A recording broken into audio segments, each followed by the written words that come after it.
toujours en direct du marché des producteurs de pays, ici à Trigance,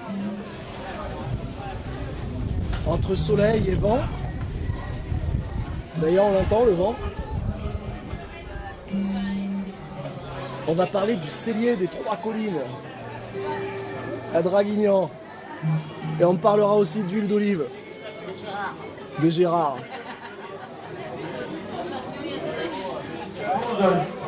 Est-ce que tu peux me raconter un peu, présenter qu'est-ce que c'est le cellier des Trois Collines?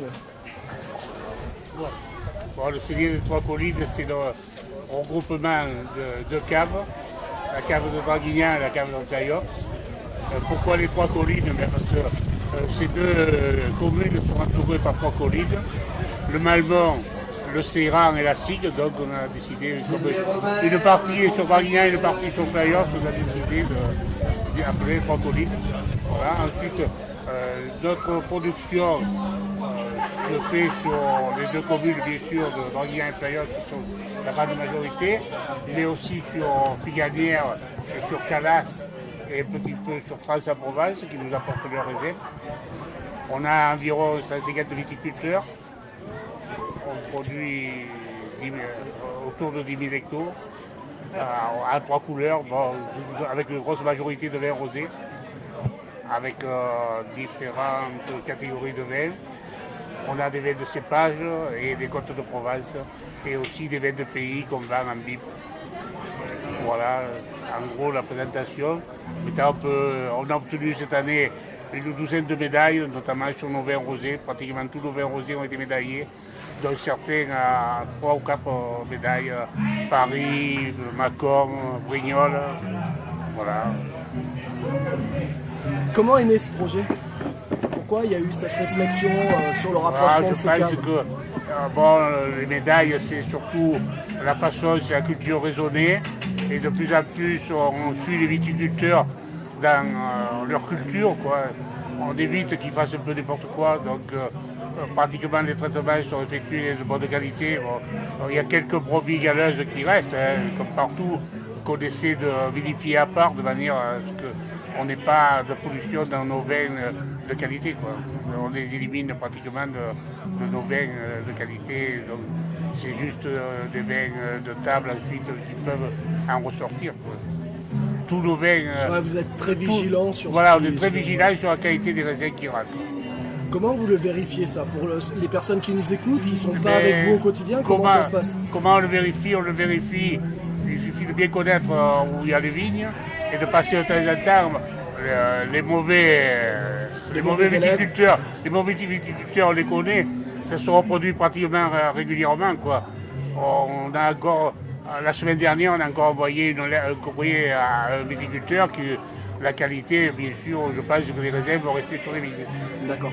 Donc, on en a un deuxième qui nous a été signalé qu'on va aller voir, et si c'est pareil, ça sera le même sort, quoi. D'accord. Sinon, ça se passe bien, parce que quand même 150 personnes, s'il y en a un ou deux, je veux dire... Il y en a un ou deux vraiment qui sont un peu irréductibles, mais bon, dans l'ensemble, c'est bon. D'accord. Et pourquoi il y a eu ce rapprochement entre les deux caves?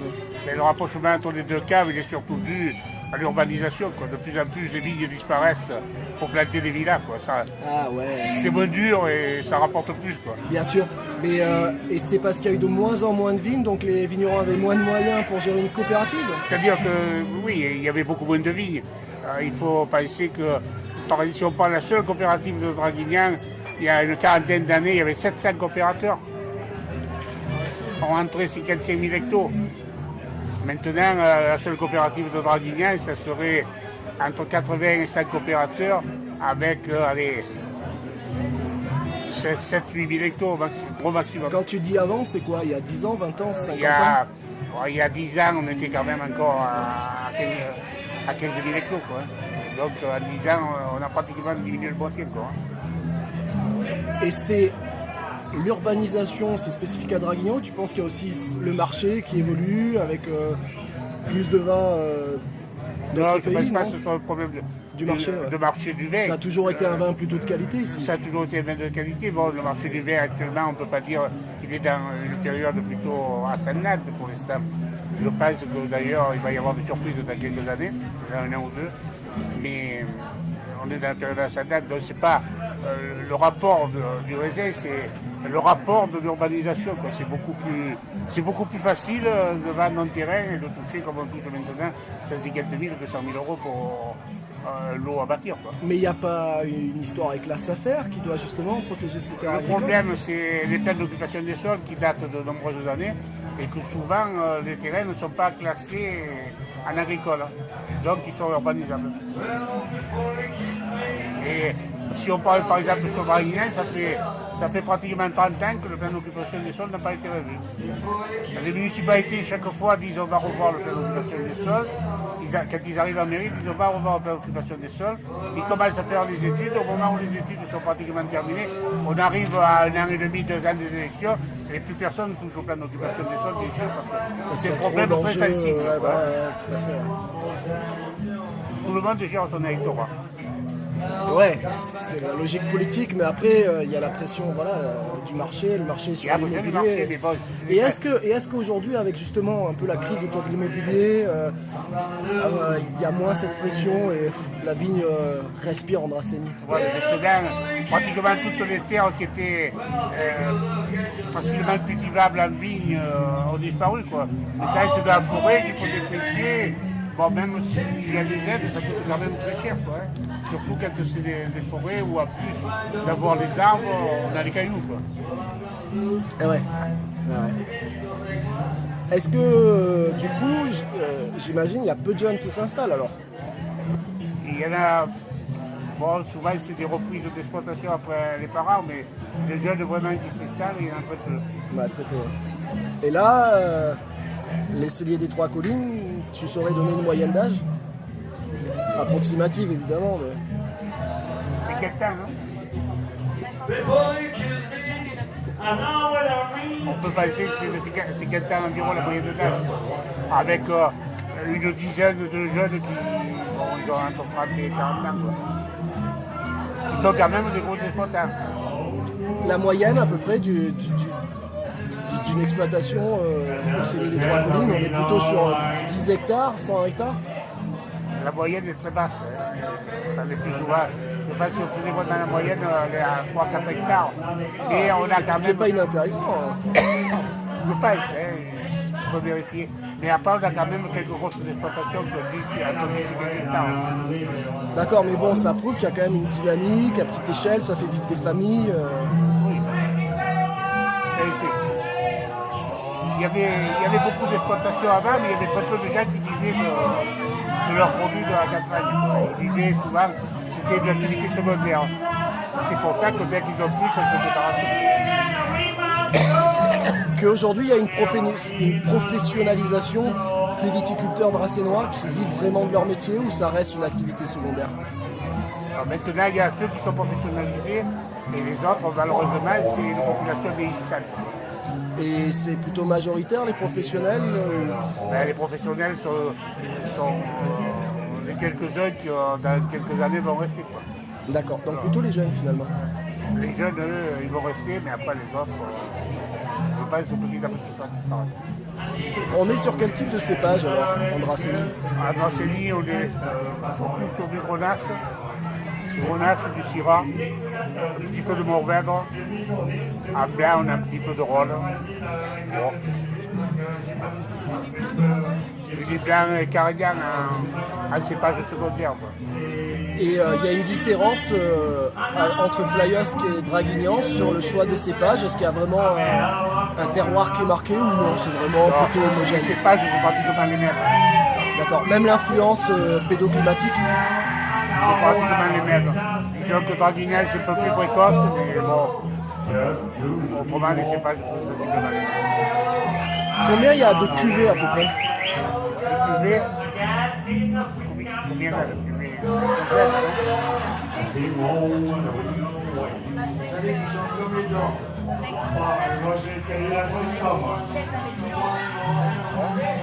Moi j'ai appris chacun. 5 sortes en bouteille. Et les dors aussi.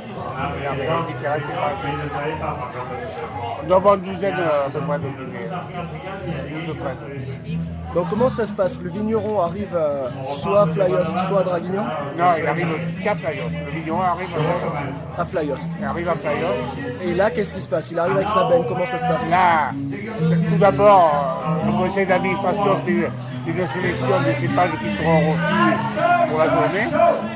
Ensuite, il arrive, il vide, c'est pesé automatiquement, le degré est pris.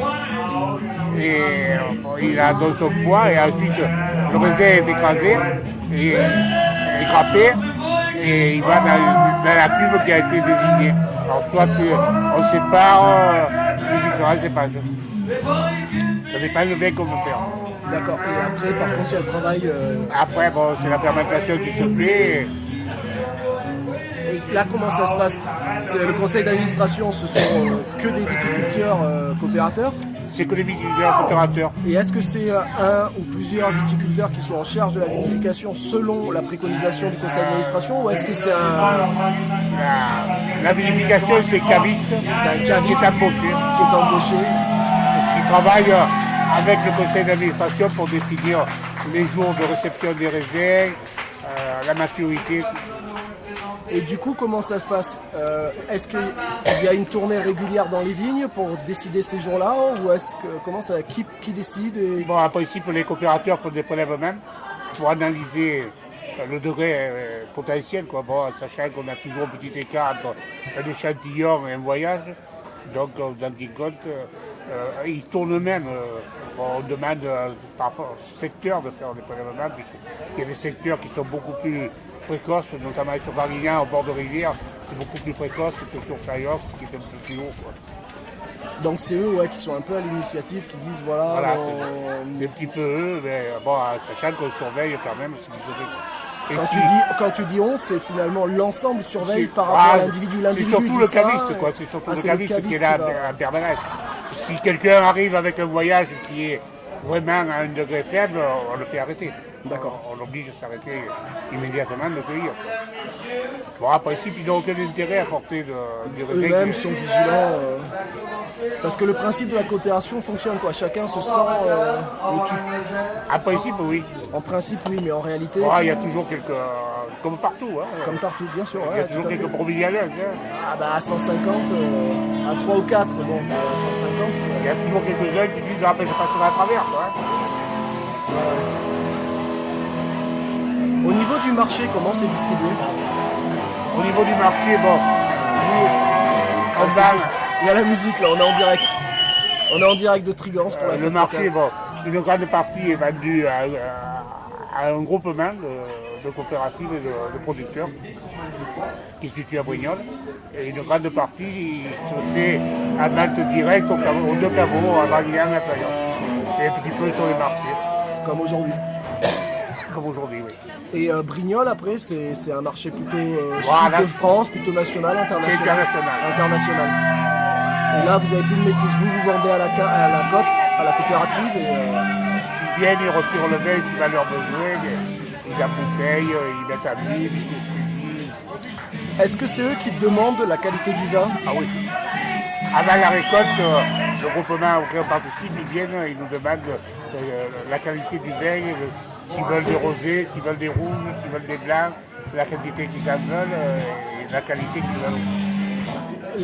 Le fonctionnement coopératif agricole a eu raison d'être après la guerre. Aujourd'hui, ça fait débat du fait que souvent il y a des liaisons avec la grande distribution, que ce soit en export, que ce soit la grande distribution en France. Et certains disent que des coopératives subissent un peu des prix imposés sur des produits imposés et que ça crée des difficultés. Est-ce que toi tu le ressens? Est-ce que c'est dans ce schéma-là ou pas? Nous, on ne tente pas avec la grande distribution, non, on n'a pas ce problème. Le problème, c'est que le groupement où on est, eux, traitent directement avec la grande distribution. Donc si la grande distribution fait pression sur eux, automatiquement ça va se répercuter sur nous. Hein. Eux, s'ils peuvent vendre tel prix, ils ne pourront pas payer plus cher, hein. Ils vont baisser les prix. Quoi. Et vous avez déjà subi un peu de pression comme ça ou c'est pas le cas? Mais on redoute que ça arrive. Et dans le côté redouté, le plan B, c'est quoi? Est-ce qu'il y a un plan B de prévu ou pas? Le plan B, ben, ce serait de tout vendre en direct. Ah ouais. Voilà. D'où votre présence sur ces marchés de producteurs? La meilleure solution, ce serait qu'on arrive tout à vendre en direct de la production au consommateur. Est-ce que vous y travaillez? Est-ce que vous faites des campagnes, par exemple, là-dessus? Pas spécialement encore, mais bon, c'est vrai qu'on développe un peu la participation sur les marchés. On a 2 caveaux qui sont tout neufs, donc qui incitent déjà à venir, quoi. Et alors, ça prend? Les chiffres d'affaires au caveau ont beaucoup progressé depuis 2 ans, quoi. Sur un nouveau caveau, à Bragan, on vient d'ouvrir un nouveau caveau. On redoutait un peu le changement d'emplacement et finalement on s'aperçoit qu'on fait le même chiffre d'affaires, donc je pense que c'était la bonne solution. Bah, c'est encourageant. J'ai une autre question un peu dans le débat. On parle beaucoup de... Peut-être que monsieur veut goûter. Allez-y, vas-y. Ok. Une autre question qui fait débat, c'est autour de la vigne. Il y a eu notamment des films de faits sur ces traitements phytosanitaires qui, en effet, au sortir de la guerre, ont permis d'industrialiser l'agriculture, etc. Et aujourd'hui, qui sont en partie remises en cause, que ce soit pour le consommateur ou le vigneron. Quelle est la position, justement, des Trois Collines là-dessus? Je pense qu'il faut être raisonnable aussi sur les traitements. De toute façon, il faut savoir que le traitement coûte très cher. Donc au plus on traite, au plus ça coûte cher, donc le bénéfice s'amoindrit. Donc la logique veut que le producteur réduise de lui-même les traitements au maximum. Maintenant, c'est comme de tout, hein. C'est comme sur la qualité du raisin, il y a toujours des brebis galeuses qui disent moi je traite. Bon, ils traitent, mais ils payent. Ouais, bien sûr. Mais est-ce qu'au niveau des vignerons, il y a eu des cas de personnes qui ont contracté, par exemple, des cancers suite à des traitements? Est-ce qu'il y a, au niveau des revendeurs de ces traitements, il y a pression qui est faite pour agir en sécurité, au moins pour le vigneron? Ils peuvent passer, hein, mais je ne crois pas qu'il y ait de gros problèmes. Hein. Non, tiens, il n'y a pas eu écho en tout cas. Non, on n'a pas eu de problème jusqu'à présent. Bon, sur les traitements... Je parle de problèmes de santé au niveau des familles des viticulteurs. Pas spécialement. Pas spécialement. Bon, après, quand quelqu'un est malade, savoir si ça vient du traitement. Oui, tout à fait, bien sûr. Bon, c'est sûr que par rapport à des produits qu'on a employés une quinzaine d'années qui sont maintenant interdits, je pense qu'il y en a qui disent qu'ils le regrettent parce que les vignes le meurent. Mais en fait, il vaut mieux que ce soit la vigne qui meurt que eux. Ouais, tout à fait. Et par rapport à la demande du consommateur, est-ce que c'est quelque chose qui vous est demandé ou pas spécialement? Ouais, là c'est pareil, il faut savoir. Le consommateur, je pense que dans la majorité sera assez compréhensif. Après, c'est comme partout, hein. Il y a des intégristes. Il y en a que, bon, il suffit qu'il y ait un peu de sulfite dans le vin, ça y est, il faut s'empoisonner. Bon. Le sulfite dans le vin, si on n'en met pas, on peut faire de la salade. Hein. Ouais, tout à fait, bien sûr. Mais bon, là aussi, il faut une dose raisonnable, il faut faire attention à ce qu'on fait. Quoi. Donc vous êtes partisan de l'agriculture raisonnée, moins de l'agriculture biologique? Raisonnée, au moins raisonnée. Biologique, j'y crois péniblement quand même. Pourquoi? Parce que je pense que les maladies, si on prend par exemple, là on le voit, à cette période, là, on a arrêté un traitement, ça fait déjà maintenant pratiquement un mois, et il y a la maladie qui se répand beaucoup sur le feuillage. Quoi. Bon, maintenant, on ne va pas reprendre le traitement alors qu'on est à 15 jours des récoltes. Mais c'est vrai qu'il faut quand même être prudent sur la question biologique. Surtout que je doute un peu de l'efficacité, y compris dans les réductions de doses. Parce que celui-là qui fait agriculture biologique, il peut employer que du cuivre. Il faut qu'il fasse minimum 8-9 traitements. Et quand on connaît la dose hectare par année, ou on ne la respecte pas, ou on la respecte, mais on a la maladie. Ouais, donc il y a débat encore. Voilà. Il y a débat encore pour quelques années. Mais par contre, en tout cas, il y a quand même, voilà, le fait... Il y a un souci de polluer le moins possible.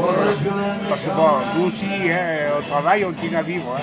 Voilà, ouais, tout à fait. Donc il y a cette prise de conscience. Après, c'est au niveau technique où il peut y avoir débat, mais en tout cas, pour vous, au moins l'agriculture raisonnée, c'est quelque chose de clair et net. Quoi. C'est clair, c'est net. Bon, je dis, il y aura peut-être, il y a toujours quelques produits à l'heure. Ouais, comme dans tous les domaines, même en bio, même en pas bio, même, ouais, bien sûr. Bon, c'est comme sur les oliviers, c'est comme ça.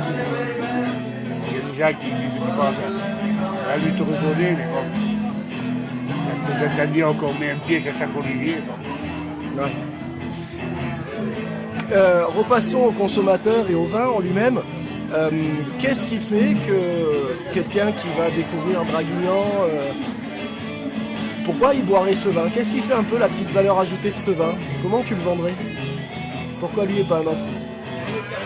C'est vrai que bon, il y a le terroir malgré tout, que c'est une grande partie à coteau.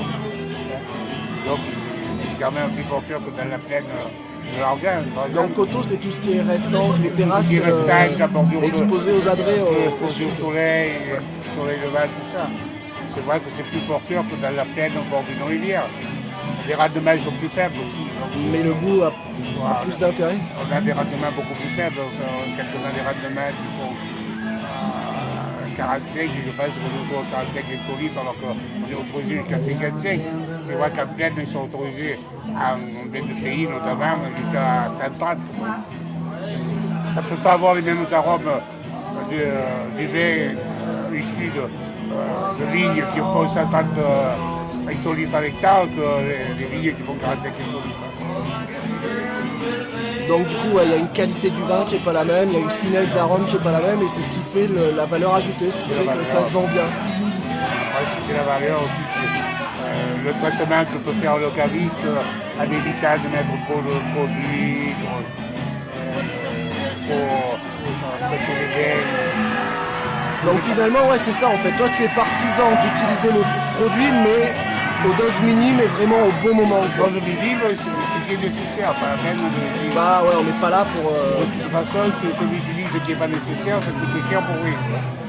Et en plus, ça va modifier le goût. Et en plus, ça modifie le goût et ça fait du mal aux consommateurs. Alors bon. Donc, mieux pas. Les vins qui sont donc sur les 12 cuvées, c'est ça? Il y a 12 cuvées? On a dit 12 cuvées, c'est ça, hein? On a dit qu'il y avait 12 cuvées. Oui, 12, 13. On est plutôt sur du vin de garde ou est-ce qu'on est plutôt sur du vin à boire dans l'année? On est plutôt sur du vin à boire rapidement, mais bon, on a des rouges qui se conservent très bien. Hein. Des rouges, notamment les rouges vieillis à fût de chêne. Le Carignan, le Merlot. Le Carignan, le Merlot. C'est tous des vins qui se conservent très bien. Quoi. Donc là, très bien, c'est quoi? C'est 3 ans, 5 ans, 10 ans en plus? 3 ans facilement. Ouais. 3 ans facilement, ouais. On est quand même plus sur des vins fruités du fait du terroir. Donc plutôt apéritif ou qui se marie volontiers avec les repas? Ah, il y a les deux, hein. Alors, un exemple de vin, qu'est-ce que tient ton préféré, toi? Un quoi, un rouge? Vas-y, je te laisse partir, je te laisse choisir, fais la carte. Ah, moi, en rosé, je préfère, bon, bien sûr, le vin de Grenache dans un apéritif, quoi. Bon, donc après, là, on est sur le Vitis. C'est un Vitis 4. Après, c'est vrai que pour les repas, je préfère un Vitis 3 ou un Vitis 5, voire un Vitis 2. Ouais. Mais bon, c'est vrai qu'en apéritif, un Vitis 4 se boit très bien. Quoi. Et le Vitis 2, par exemple, ça va être sur toutes les couleurs, le Vitis 4 aussi. Oui, oui. Et comment vous faites cette appellation? C'est parce qu'ils ont des goûts particuliers? C'est parce que c'est à une certaine époque? Non, par exemple, les Vitis 4, là, c'est des vins de cépage. Donc le rosé, c'est du Grenache pur. Le blanc, c'est du Rolle Vermentino. Et le rouge, c'est de la Syrah pure. Et là, c'est toute une série de Vitis. C'est Vitis 4, par exemple. Ça, c'est tout le Vitis 4, c'est tous des vins de cépage. C'est pour ça, d'ailleurs, qu'ils sont en vin de pays. D'accord. Et les autres, c'est des côtes de Provence, c'est des assemblages de Cinsault, de Carignan, de Mourvèdre, de Syrah. Ouais, parce que donc pour les personnes qui nous écoutent, le cellier des Trois Collines a décidé d'appeler l'ensemble de ces cuvées Viti. On dit Vitis ou Viti? Vitis. Vitis. Ouais, Vitis. Donc il y a 1, 2, 3, 4. 5 aussi, et on va trouver donc Viti 1, Viti 2, Viti 3 jusqu'à 5 dans les rosés, dans les rouges et dans les blancs.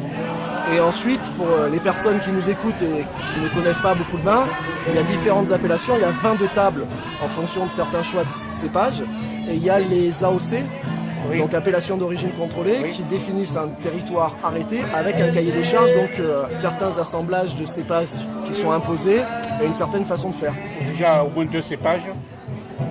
Et bon, après les assemblages, on fait beaucoup de comme eux, le pourcentage d'un cépage par rapport à l'autre. Ça dépend des goûts. Donc Là, on retrouve des vins différents, avec des assemblages tout à fait différents, mais avec les mêmes raisins, quoi.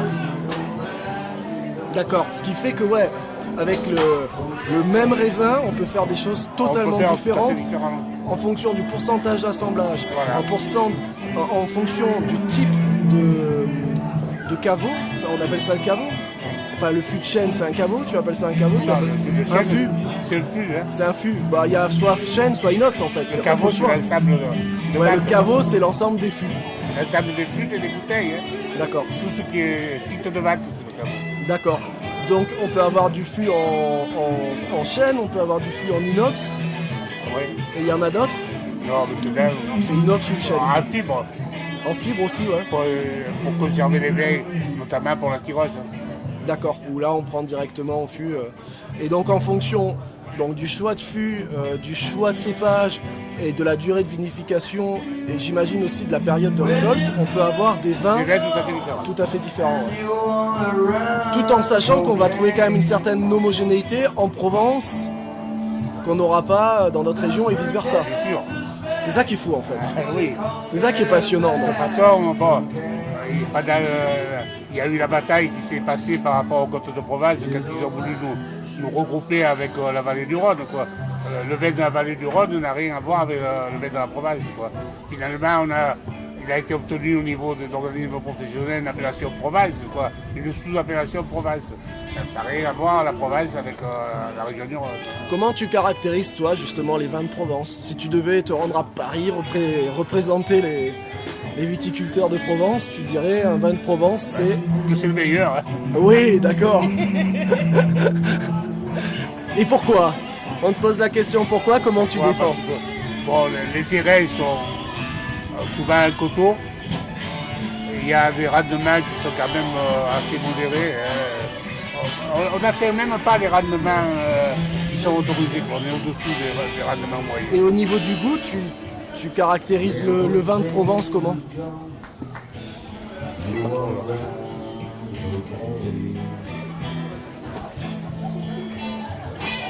Moi, je le trouve plus fruité. Il a l'arôme qu'on ne retrouve pas ailleurs, quoi. C'est notre vin, quoi. Je sais pas comment. Tu trouves Le fruit de. Bon, nous on connaît le raisin, donc on sait. Moi, les yeux fermés, je vais goûter le rosé. Je sais si c'est du syrah. Je connais la grappe. Je sais pas, c'est notre. Je sais pas comment on peut exprimer ça. Le rosé, moi, les yeux fermés, je sais que c'est d'ici, ou le Beaujolais, ou peut-être au cépage.